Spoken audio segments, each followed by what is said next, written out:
Good afternoon, everyone. I'm Brooke Duncan, Director of Community Development at Uptown Consortium, and I'll be leading technology during today's session.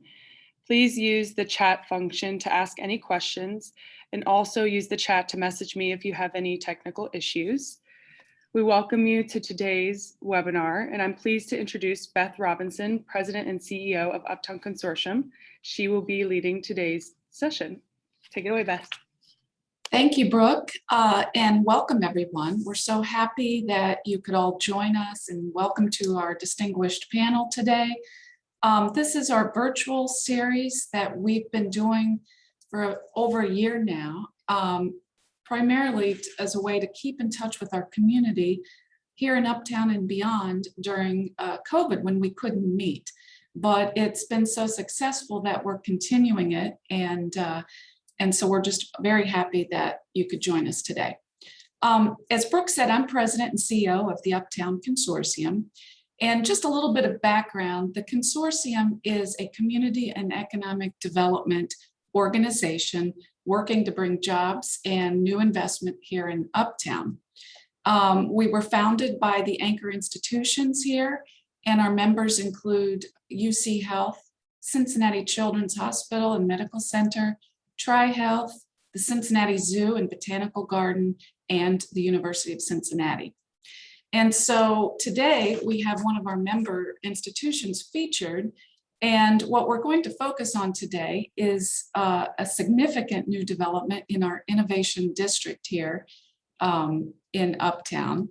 And for the past several years, just again, a little bit of background, the consortium has been working to bring reinvestment to the area around the new interchange at I-71 at MLK and Reading Road. And so a lot of our community partners have been working with us for the past several years to lay our plans, engage the community on economic inclusion and transportation solutions. And we're working with private developers as well.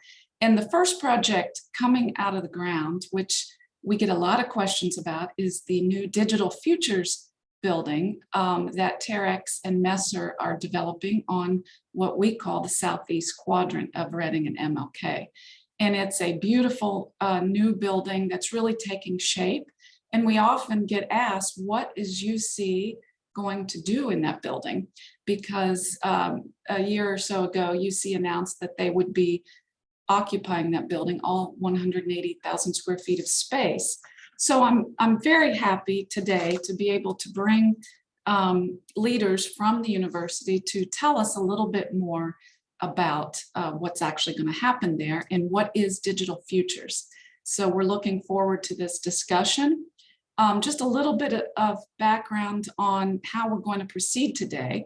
We'll first, I'll introduce the panelists, and then I will turn it over to Pat Limbach, our distinguished university leader of the research functions and digital futures for the university. He will do a presentation for us, and then we'll do a Q&A session. And as Brooke mentioned, if you do have questions, please put them in the chat box. We've also received some in advance that we will try to get to, all of them as much as time allows. So first, I would like to introduce Dr. Patrick Limbach. He is an Ohio eminent scholar for the university and a professor of chemistry at UC. He's vice president of research, and he leads all university-related research and discovery initiatives. So if you want to wave to us, Dr. Limbach, that would be great. And second, I'd like to introduce Dr. Margaret Powers Fletcher, and she's waving to us now. Dr. Powers Fletcher is an assistant professor in the Department of Internal Medicine, specifically the Infectious Disease Division at the University of Cincinnati. She is a board-certified clinical microbiologist, and she's devoted to improving healthcare outcomes and solutions to complex medical and public health challenges. Our third guest is Dr. Farah Jacquez. And Dr. Jaquez is a professor of psychology at the university, and her work focuses on community engaged approaches to health equity and broadening participation in science and research. She is here today as co-lead of the Community Change Collaborative, an initiative of the Office of Research that will facilitate interdisciplinary community partnered research across the university. And our final panelist is Renee Seward. She is an associate professor and program coordinator for the communication planning program at the College of Design, Architecture, Art, and Planning. She has been teaching typographic, I'm going to butcher some of these things. She's been teaching exhibition design, graphic design in the communication design program for the last 14 years. Her research focuses on developing digital and physical tools that seek to address our society's literacy problem. So I'm sure you will clean up what I just messed up. But anyway, welcome to all of you. And Brooke is going to add all of these distinguished guests, their bios to the chat function if you want further information, because truly I just summarized their qualifications and distinctions. So as I mentioned in the beginning, the Digital Futures Building is coming out of the ground. It's really starting to look like a significant building that we all know that it will be. And we're so thrilled that UC has stepped out and really is providing leadership on this concept of an innovation district here in Uptown. And its benefits will actually not just serve Uptown, the Uptown community, but really the city of Cincinnati and the region, and actually the state of Ohio will benefit from what we're doing here and what UC is launching. And so we're just, again, we get a lot of questions. What's going to happen inside that building? So with that, I'm going to turn it over to Dr. Limbach, and he can help explain exactly what they're up to. Thank you so much, Beth. And I want to thank you and Brooke for the invitation to come and have this conversation with the audience this afternoon. Even though it's virtual, it's a pleasure to be able to be with everyone. And I want to thank my colleagues at the University of Cincinnati who are also here. I can't wait for all of you to hear about the great things they have in mind and they're already doing that are going to make a big difference, not just for our neighborhood, for our region, but also, as you mentioned, for the state. I have a little presentation. I'm going to try to share my screen and see if it will work or not. Of course, there's always something about Zoom to make sure it can do this. So give me 1 second.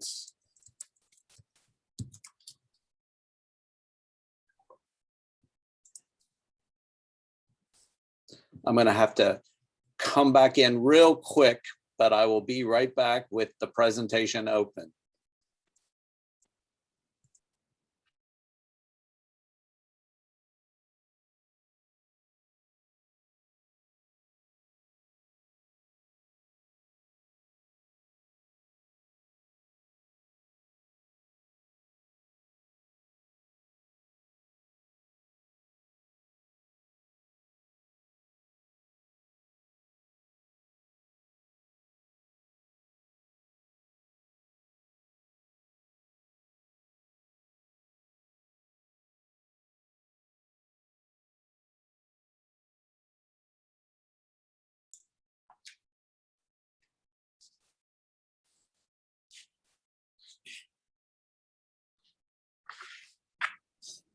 It looks like Pat has stepped out of the meeting, so I'm just waiting for him to jump back in and I will promote him back to panelist. It looks like he's back in now.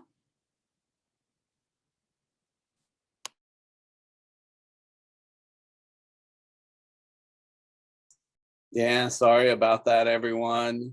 Seems like something changed on the computer and it couldn't find the presentation, but Now it should work. So Yeah.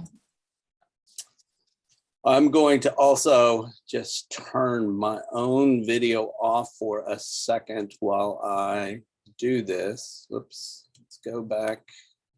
Maybe I'm not. There we go.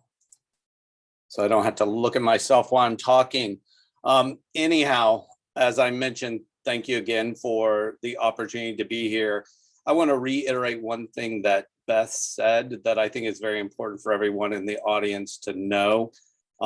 This is really, I think, an important step that the University of Cincinnati, President Pinto has made to make the commitment for the university to invest not just in the 1819 Innovation Hub that is in the Uptown and over here by the interchange, but also to take a big leap in creating a brand new space for the university. And really what we want it to be is for the greater Cincinnati community, where we can all work together. And you're going to hear something from me about what is this building and what does it mean that is important. It's part of what we consider the mission and vision, and that's to solve problems that matter. And the best people to tell the story about solving problems that matter are going to be the faculty that you'll hear in the Q&A portion of this. So what I want to do is just take a few moments and sort of orient all of us about what is the University of Cincinnati envisioning with this space? How are we going to be organized in this space? And then also, how can the community connect with us through this place that is Digital Futures? I think it's important to note, and Beth mentioned this, that this building is located in the Innovation District. It is part of right across the street from the 1819 Innovation Hub. And another important person besides President Pinto and the Board of Trustees at UC has been David Adams in envisioning what does the university need to create that makes it easier for everyone to access all the talent, all the skills, all the capabilities that the University of Cincinnati has.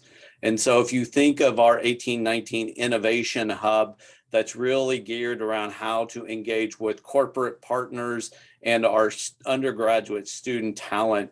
The Digital Futures Complex is for our researchers at the university to come together with each other and also to come together with partners, not just community partners, which Farah can tell you about, but also with all types of different partners, those in the nonprofit area, those who are in the business side of things, where we can work collaboratively to solve problems that matter. And it was important, and President Pinto was very intentional in putting us away from where the main campus is, but to put us in a location where we can partner with the others who will be in the quadrant, especially there at MLK and Reading Road, but also throughout the whole Innovation District. And we certainly hope and expect that this will be a game changer, not just for UC, but for this region, as Beth mentioned. So if we think about what we're doing within this particular space, we've really designed this building to be a place where we can do partnerships. And there's an important word under that mission statement, and that's co-creating. We want this to be a place that is an open place, an invitational place where faculty, students, staff from the university come together outside of their college homes, but where also individuals from the business community, other community organizations can come work with us and co-create solutions to those problems that matter. As you might guess, and I certainly hear this, and I'm sure Beth, you hear this too, what does digital futures mean? When we think about it, obviously this building will be a technology heavy building. We will have lots of state-of-the-art technology that I'll mention just briefly in a minute. But it's also to think about, where is society going? What are the changes that we're going to be facing, not only here in Cincinnati, but within the state, the region, the globe, as we become more and more digitally enabled and digitally connected with each other. So the research program and the vision for this is not just, it's not a research park per se. This is a place for all of us to think about what are going to be the challenges we need to face, and how can the University of Cincinnati be a partner in identifying and developing solutions to those problems. More specifically, as the university and as we in the Office of Research have looked about what is it that we're really focused on achieving with this new building, you can see here we put 6 different buckets up: to connect, to develop, to recruit, to generate results, to help inform, and to grow. And what does that mean? In terms of the connections, as I said, we want to partner and then collaboratively work to define those real world problems that are out there. We want to develop student skills for now and the future. Again, what is that world they're going to be living in and leading all of us, certainly of my age, in 10, 20, 30 years from now? The university needs to prepare those students for a completely different type of future than what we're all experiencing at this time. Obviously, we want to use this as a tool to help us recruit the best talent to the region. And we want to be a place that is known for providing rapid results. This isn't just a place where people like me and my panelists colleagues are just a bunch of academics that are off in our own little space thinking of things, but this is a place which is solution oriented and doing that in an approach that meets the time scale and needs of our partners, whether those partners are local partners, partners at the state level, or partners at the federal level. We also want to drive outcomes. We want to be able to use our research and our learnings from the Digital Futures Initiative to inform policy changes, again, across all levels of government, but really to make sure that that leads to systemic changes that we all need to see. And to grow, Beth mentioned it, it's growing our talent pool. It's how can we make this uptown area a place that is known for high quality jobs. We have the talent pool, we have the infrastructure here to support them, which will only help not only the university for sure, but also the entire region. The building itself, if anybody has driven by that interchange, you see it's certainly a monster of a space. It looks rather large, and I can tell you myself, it's a little daunting to think of. We have 180,000 square feet of space in that building. We've got 4 of those floors that are dedicated to UC focused activities. I'll talk a little bit about some of our community partners that we're hoping will also be in the building with us, but there's also 2 additional floors that are available for us to have other folks co-locate, businesses or other organizations that can want to work with our researchers and our research teams. We have a number of different labs that I'll mention in a second that are focused on really technology oriented, or what the impact of the digital futures will be on society, that are already identified to be part of the space. 2 of those labs leaders are present on the call, Renee Seward and also Maggie Powers Fletcher. One of the things we have is a good infrastructure, a strong infrastructure that includes lots of advanced tech equipment, a visualization lab, big wall-to-wall screens where you can view and see all kinds of different data.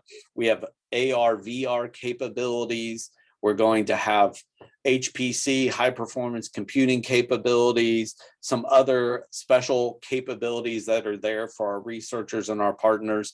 And it's really been designed wonderfully by John Seibert, who's at the university. He's our university architect working with our partners at GBBN. This is a very open, flexible, inviting space. It is meant to really bring in a lot of outside light and make this feel like a collaborative environment where lots of exciting things could happen. Important to note at the bottom of this slide is we have lots of event and performance space available in the building. That's intentional because we want it to be open to our community partners to be able to access and take advantage of what we're creating here to host events or performances.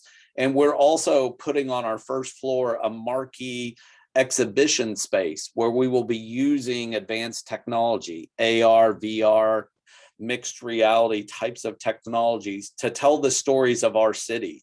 And one of the first stories we want to, and we've been working on, is to tell the story of the neighborhood that we're going to be located in terms of Avondale, and using the scholarship and the capabilities of this building to be able to bring in K through 12 all the way up through any other organizations that want to learn more about what makes this region very special and unique.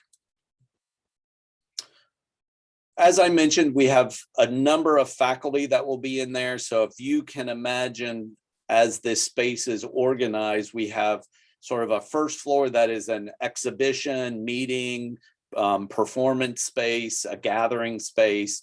The second and third floors are where we're going to have our researchers, and our researchers are really going to be focused again on what we term here at the university use-inspired research. And what that means is there's a problem out there. This is a group of researchers who are targeted at solving that particular problem. Just to give you a sense of the types of labs that we have there, there's much more on this screen, and I'm happy, and this information is all available online, but really they're looking at things such as cybersecurity, as you might understand. You can see the Learning by Design lab. That's Renee Seward, who's on this call. She can talk more about that. We're going to have a robotics human performance. How can we help everyone as we age do that more gracefully and understand new ways to do physical therapy and rehabilitation science? We have a situational awareness lab. That's really that with the drone diagnostics. How do you use drones and different types of autonomous vehicles to change the way transportation, change the way healthcare is delivered and led around here. Happy to talk about any and all of the types of research during the Q&A that anybody is interested in. The other thing we've organized this is around much more global university area focuses, things that we can bring not just within the building itself, but bring researchers and partners from outside the university together. So those are our centers and institutes. An example of which are shown here. We have a Space Research Institute that really works heavily with folks up at the Air Force Research Lab at Wright-Patt, as well as with NASA up outside of Cleveland and NASA Glenn. Democracy and Culture Institute just had a meeting with the leaders of that earlier. They are going to be part and in charge of that first floor exhibition, developing the programming that tells the story of Cincinnati using really a new and innovative methods of storytelling. And another group that has grown out of the university is really interested in using and understanding how sensors and the Internet of Things are going to impact how we engage with each other as we move forward. And these are just some of the examples of the types of activities that you will see in this space. The other and important part is on the 6th floor of the building, we have reserved half of that floor for our community engaged and our participatory research. Farah can tell you much more about that. As mentioned, she's one of the co-leaders of the faculty of the C3. You see that listed under item number 2.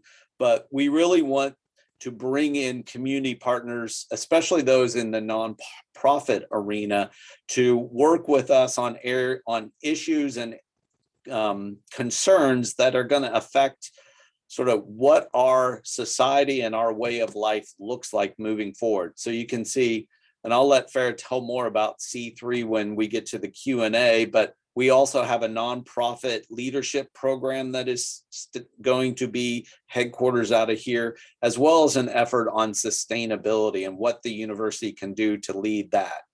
And here's just a little bit more about two of those, the C3, what they're going to be focused on, and our nonprofit leadership initiative, which we're doing within the university, which is really finding a way for university expertise to help our nonprofit community in the region. But important to note, there's space. Jennifer Kervikis, who is not part of the panel, but is an associate VP for research, who has been leading these programming effort, has been having multiple conversations with organizations, both in Avondale and throughout town, to help them understand what we're trying to do here in the building, and that there is a place. We want there to be a place for you as part of what UC wants to achieve with digital futures. And so with that, I'm going to stop sharing my screen. Hopefully that gave you a very brief and certainly a very quick overview of what we're trying to do here at the university. But with that, I'm going to turn it back to you, Beth, I believe, for the Q&A portion. Yes, thank you, Dr. Limbach. That is just remarkable, what will be going on in that building. And I know here at the consortium, we are so excited. We cannot wait for the building to open. And I believe it, do you have a timeline? Yeah, and I forgot, most important thing. We will be opening in August of 2022. The grand opening, I think, is being planned for August 11th. And again, there is a website. I will put that in the chat for everyone that has more details on all the activities there, as well as the countdown to the grand opening. Thank you. You know, it strikes me, particularly after we've all lived through the pandemic and so forth, how important digital skills are to everyone. And it's not just an academic exercise or just for folks in certain fields, right? It's really cuts across our entire society, you know, from going online to order food or to book your vaccine. It just seems like, I think it really jumped out at us this past year of how much our society has changed, and really the digital revolution. And it strikes me that UC is always led in this area, but now you're bringing it out of the campus and the academic setting, and you're really turning it out to the community and inviting people in and trying to solve real practical problems. And I find that very, very exciting. And I think there's so much opportunity. So I appreciate your presentation, and we'll just dive right in the interest of time. We will dive right into some of the questions that we have, and some of these we've received beforehand from our audience, and some will be in the chat box. But I'd like to start with Dr. Jacques about the Community Change Collaborative, because that's a very exciting program that she's working on, and I know a lot of our viewers will be interested in that program. So could you just tell us a little bit about it? Sure. Thank you. Absolutely. So the Community Change Collaborative, or what we're shortening to C3, is an initiative out of the Office of Research to try to facilitate interdisciplinary community engaged research across campus. And so what is community engaged research? It's the process of academics and community members working collaboratively on issues that impact community well-being. And taking so much from what Pat presented in his introduction, that is really what we're trying to do, is start with the issues that the community cares about to as being the central and driving force in what we're doing. Community engaged research exists on a spectrum of how much participation the community has in the research process. On one end of the spectrum, there's the more traditional model where researchers do outreach to inform the public about their results. We believe, and research has shown, that the more participation and true collaboration you have from community stakeholders, the higher the potential for impact grows. And we are aiming for maximum impact, maximum social change, maximum action. So to get to that end, we're especially interested in facilitating research that is the kind of work where community and academic partners share leadership and decision making. We want to do research that starts with the topic of importance in the community, and we want to do research that not only builds knowledge but achieves social change. The infrastructure and the network to facilitate community engaged research across all of UC's colleges. And this piece, for those of you who see, but there's a lot of sometimes disconnect between colleges, and we know that people are working on the same types of problems from different angles. So putting people together across colleges is an important part of the interdisciplinary piece. But another really important thing that we want to target or put at the center of what we're doing is that there are a multitude of community assets all over Cincinnati. One of the things I'm most proud of this city is that we are doers. We are a community of people who are doing amazing things. And so from C3, we want to connect academic researchers with those assets that already exist in the community. We want to stop or switch around the idea that you come to us and we want to go to you. We want to take the university and connect them with those assets and figure out how we can amplify the assets to help contribute to positive change. Success is not just measured of what we're contributing to science. Of course, we're researchers. That's something that's important to us. But success, we want to have the equal and maybe more important actually definition of success is what has changed in our community based on the community academic research that's happening. Thank you. So if a community had a challenge or something they were seeking a solution to, they could approach your group, the C3, and talk about that and maybe plan how a research project from UC and the experts there that you all bring can help solve those.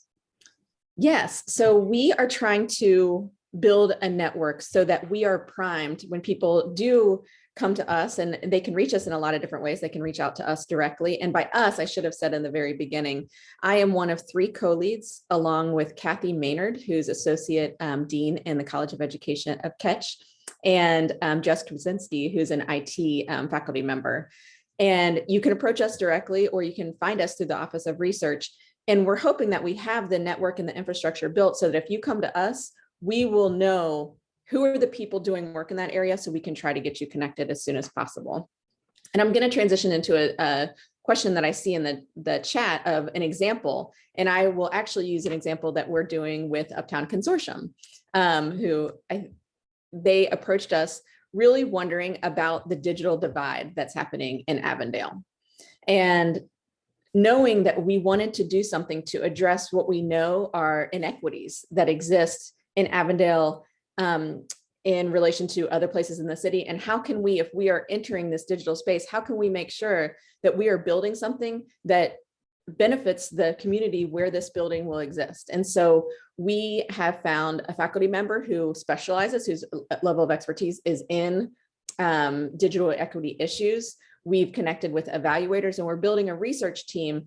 We just had a meeting this week with the Avondale Research Development Company. Yeah. So we're trying to put together an academic community partnership to address that. So it has the research expertise, it has the lived experience expertise, and it has all the different components of things that we need to try to figure out what do we need to do to make sure that we're achieving or we're working towards digital equity in Avondale. So that's an example of the type of project that we're trying to promote.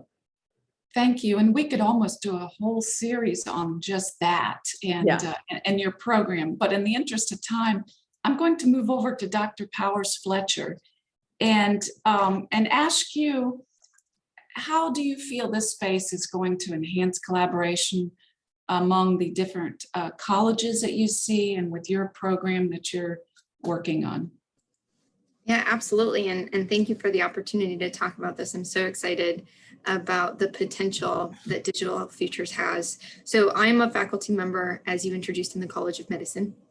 A lot of my work is related to infectious diseases, either through education or improving diagnostics. But as we all know, infectious diseases affect the entire community, and there are a lot of perspectives that are important for helping solve these challenges.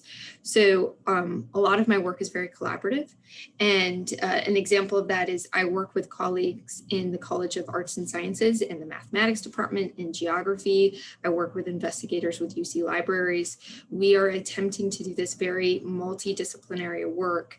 And what Digital Futures is going to do is give us this space for collaboration. Our undergraduate students, our graduate students, our investigators can all be within the same area, do that brainstorming, this big whiteboarding where we do our chalk talks and really try to dive into the problems.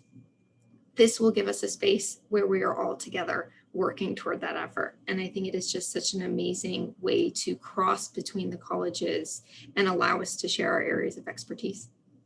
And that's really the premise of an innovation district, right? You have all these different experts, they come together and they're called collisions, creative collisions. And so you're doing it at UC among your colleges. And then on a broader scale, we hope to, when companies locate in and around through some of our future developments, this will all create this ecosystem that we're all working towards. Absolutely. Thank you for that. And I'm going to move on again in the interest of time to Renee Seward. And could you tell us a little bit about what the Leading by Design Lab is and what it looks like? What does that community partnership research look like?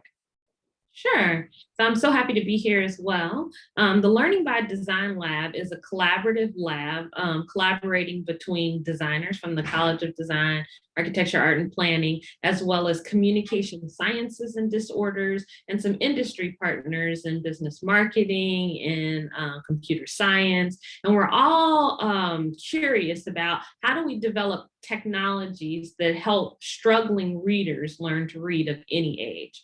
So we're rallying around educational psychology as well as design methods to help start developing technologies to address some of the issues that we're seeing in society in terms of literacy. In terms of community partners, I've been so fortunate enough. I'm from Cincinnati. My family kind of grew up in Avondale, so I'm definitely a local here, and I'm happy to be able to reach back. But I've been happy to have been able to go into some of the Cincinnati public schools and work with the educators and administrators and the students so that what we're developing works like a glove for all entities. We've ran participatory co-creation type of activities to help us truly understand the issues surrounding the different particular things that we're trying to address in terms of reading. Wow, that is important work. Important work not only for our communities here in Uptown, but beyond, as you mentioned, with the public schools. So it just is so apparent that UC brings so much and so much expertise. I mean, we really could go on for hours here. And I know we're just scratching the surface because of the one slide, Dr. Limbach, that you showed with all the labs. We could do one program on each one of those labs because they're all interesting.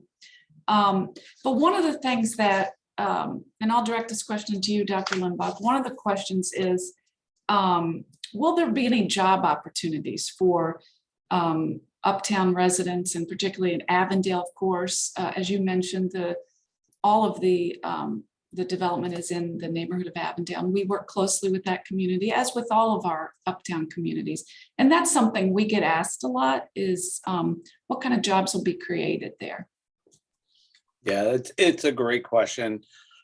As you can imagine, given it's 180,000 square feet of new building space, there will be many needs that we have to meet from the university's perspective, just in terms of the basic building, making sure that that building, the facilities are working as they need to work, I didn't show you, didn't go into the details of the schematic, but we plan to have food service, cafeteria type of things there. We have other things envisioned around, I think, lots of support and needed staffing that is standard for a research building. The other aspect to it is we're going to see the need for, I would say, a professional staff as well. We have needs for new researchers that come in as research technicians, research staff. Often, I think individuals might forget, but many of us in our labs, research techs are big entry-level types of positions to get into a research lab. We'll have support staff that's needed to support some of the digital activities that are in the space, the event activities that are there. And we also have envisioned, at the higher end of the university, having some PhD level staff come. So Beth, while I don't have a number right now, because I anticipate, it will continue to grow, the breadth and the number of different opportunities that are going to be in that space are key for us as a university. And I think the other aspect, as we look at it, as that next building goes up in that same quadrant and we get more and more partners, it's going to have what you said, it's that ecosystem, it's that catalyst that will spur even more activities through the university using digital futures as a gateway to that. So many more opportunities will come as we begin to open our building and become successful. That's great. And we look forward to working with you on that and getting the information out to our community partners on jobs as they become available. And also, and I believe you mentioned this earlier, the idea that elementary school student or high school student, the idea that they can see themselves in that building, and it starts probably with your outreach in the public schools and your community research work, but also might there be some fun activities, like can you do school tours of the building or bring them over for programs, lectures, that sort of thing, because so much is just making people aware, right, of what goes on there and the resources and envisioning themselves in that building in the future. I think that's a great point. And I would be remiss if I didn't say the leadership team that is behind me that is thinking about that has been thinking from day one in terms of how do we really use this to inspire the next generation to want to get involved in these types of activities, who want to get involved and come to the university and can see themselves. So I would say it's not just the field trip, it's more how do we give them camp-like opportunities to come in and benefit from all the research capabilities and the researcher skills. But, as Renee mentioned, she goes out into the schools, lots of things that our faculty are doing. There's nothing more exciting than engaging elementary age or older kids with what the future looks like. So the building is, we have set it up that we have a whole area of outreach and engagement that will be sort of our way to make sure that we are connected with the schools, we're connected with the public library, we're connected with the community organizations, that we make it as easy as possible for them to take advantage of what's available in the building, not just in a 1 hour type of thing, but over the long term. Will the building be open to the public, or how does that work? I mean, on a everyday kind of basis. Yeah. Again, we have an outreach and engagement group that would be doing sort of planning and tours and things. But the building itself, very intentional for UC. We want this to be as open as possible, not only because, Ferris said it very well, the ability to bring people together from the community with our faculty, it can't be closed. So we will have it, our vision is to have it set up that anyone in the community that walks through that front door there will be someone there asking how we can help, where we can connect them, which of the floors. Now, there's certainly some research areas that will not be accessible directly, but that we want to make sure that as much as possible, especially on that first floor, that it's open. And, I'm really impressed with the job that GBBN and our folks in the architect's office did. We asked them to make sure that that building would also be available after hours. So they have set it up so the event and exhibition space on the first floor can have its own access after hours, so that if there are types of community programs or events that are going on post 5 or 6 o'clock, they still have the ability to do that in the space. Well, that's exciting because you may not know this, but we host an annual event here in Uptown. So we may be knocking on your door as a potential site for our annual. Come on in, it'll be a great view. Good. We'll look forward to that. And Dr. Jaquez, if I could come back to you, because we have a little bit of time here. Can you give us some examples of maybe some research other than the one you talked about that we want to do with you in other areas, maybe just to give us a flavor of some of the projects you're looking at? Sure. We, C3 had our first annual grant project, well, the first of what will hopefully be an annual grant project, and it was focused around equitable cities.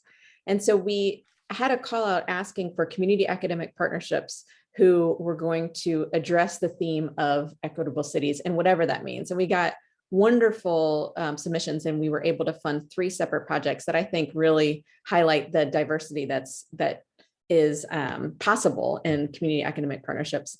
The first is a partnership by Carly Trott, who's actually a community psychologist in my department, and Groundwork Cincinnati. And it's trying to bring equity to, it's a climate justice project. So it's putting together community, youth, and academic partners to fight for equity and the advocacy around climate change. So that was one project. So environmental science, there's a whole branch of community engaged research called citizen science that really brings people with no prior experience with scientific research doing and collecting their own data to advocate for environmental justice in their own communities. That's one realm of work that we are happy to start going into. Another project is between the researchers at DAP. It actually has several different community partners, but it's putting together design and architecture to build steps to try to connect different communities where there used to be steps, but now they're dilapidated and unusable. And so trying to use art to make those steps more, it's a community design project to combine art and planning in order to make these steps more usable and to try to bring some equity in how we're able to move around the city. And then the third project is, again, a lot of different partners, but it's focused on Avondale, and it's to create, it's a public history project. So community and academic partners will work together to publicly tell the story of the history of Avondale and to use that as advocacy as Avondale is developed. So there are, I'll just try to give a few different one-sentence examples just to try to show the diversity. We have projects that are connecting. I have a project with Princeton High School and Manchester High School to try to get youth or young people involved in research about drug abuse and addiction in their own communities so that we can learn more to make changes in communities from the perspective of people who aren't usually involved in the research process. There are, again, I mentioned the citizen science. There's a lot of health research, the CCTST, which is another children's UC and the VA collaboration that has an entire arm focused on community engaged research for health. And so the broad array of projects that are happening around health in our city is really exciting and inspiring and has been growing over the past decade.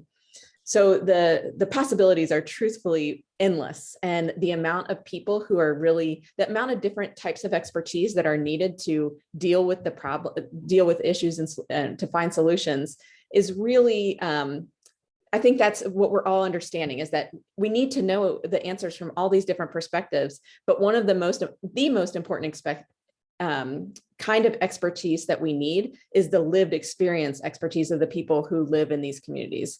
I do a lot of work with Latino immigrants. I will never know what it's truly like to be a Guatemalan mother who's moved here with her children and is trying to pave their way here in Cincinnati, this non-traditional migration area. The only way we're truly going to improve health for that mom is for her or other people with those experiences driving the bus in how we need to be improving systems to make things work better for those communities. Wow, that is remarkable. The breadth of what you can do and what resources you bring to bear. And I'm sure our viewers today, that gave them a little flavor and that they might have ideas that they could bring forward. So that I thought that was very important. The information that you went over, that was great. It's remarkable.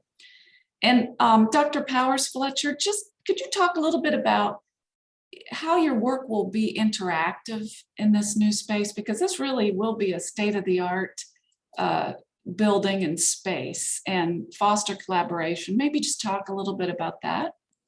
Absolutely, yeah. So there's a few ways of engaging and interacting, and Farah, I think, has hit on a number of them of that, engaging with stakeholders and potential patients, or from my perspective, people who are affected by disease. So there's, I think, a lot of opportunity there to engage. UC has led a number of, for example, COVID trials, from our vaccine trials to community prevalence studies. Being able to leverage this space and be able to engage and interact, not only to get the feedback from participants, but shared knowledge, right? So share that information. There's been so many questions. If this could be a space where we could engage in things like that, I think would be incredible. And then, I mean, to the other side of that, we've been talking, about high schools and things. I've got a project right now where we're developing medical education software, where we're actually partnering with a local high school, faculty members from there, as well as students, St. Ursula Academy, which is specifically a secondary school for young women. They've been engaged with us and are helping use our software. So we're getting some user experience. They sit down, they do the cases, they give us feedback. I love the idea of having space within Digital Futures where we could get high school students, and I'm particularly passionate about getting young women involved, where they can talk about computer science, about medicine, about business, about public health, all of these experiences, and get them in this space where, as you said, they can interact with everything around them. So much is about giving them that opportunity and showing them what's available to them. And so I love that idea within an interactive space.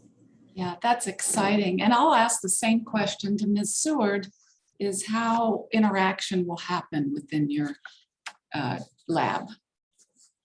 I think it's similar to what we just heard here. A lot of what I've been doing has been going into the schools and meeting them where they are. Even during the pandemic, we were able to go into a local high school with a new tool that we're working on and work with some high schoolers around reading issues. But yeah, I am excited to bring the students, the parents, the administrators together so that we can think about these problems collectively together to help really try and drive change.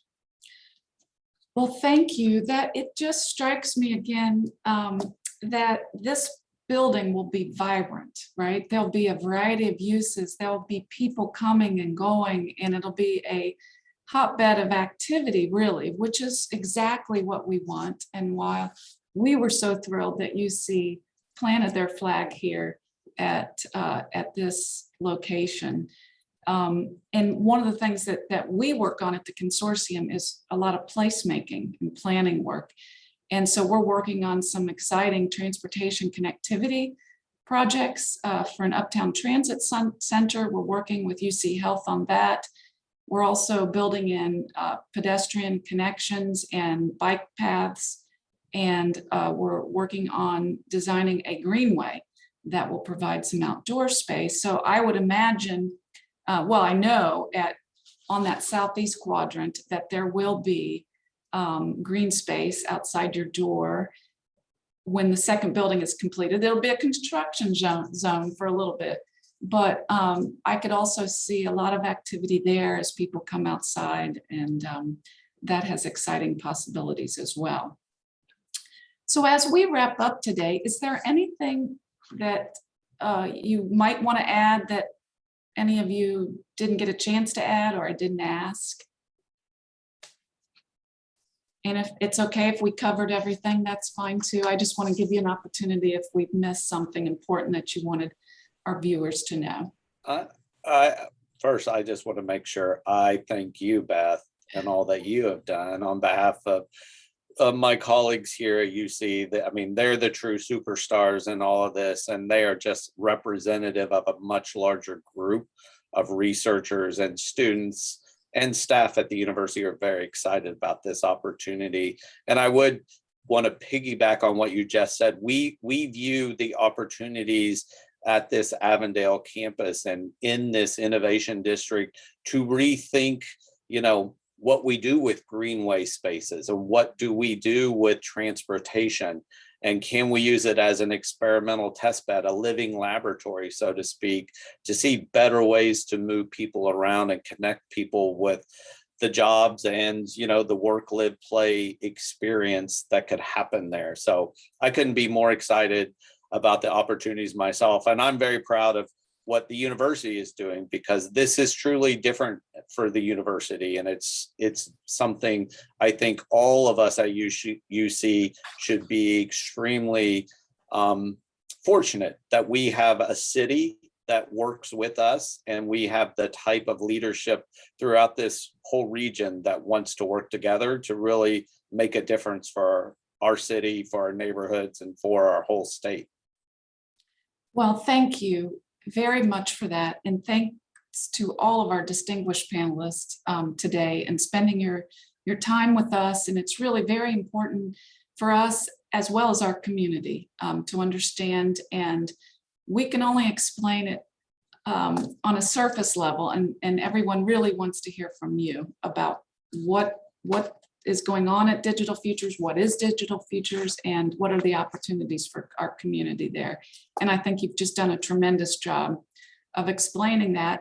And so we'll wrap up today. And just one note, we will be sending a link out for those who registered today with the PowerPoint presentation. And if you have any follow-up questions, you can contact us and we will try to run that information down. And next time you come, I'm going to ask you about UC football, which you may or may not know, but I'm pretty excited for the new season. And anyway, thanks everyone for joining us today, and go Cats.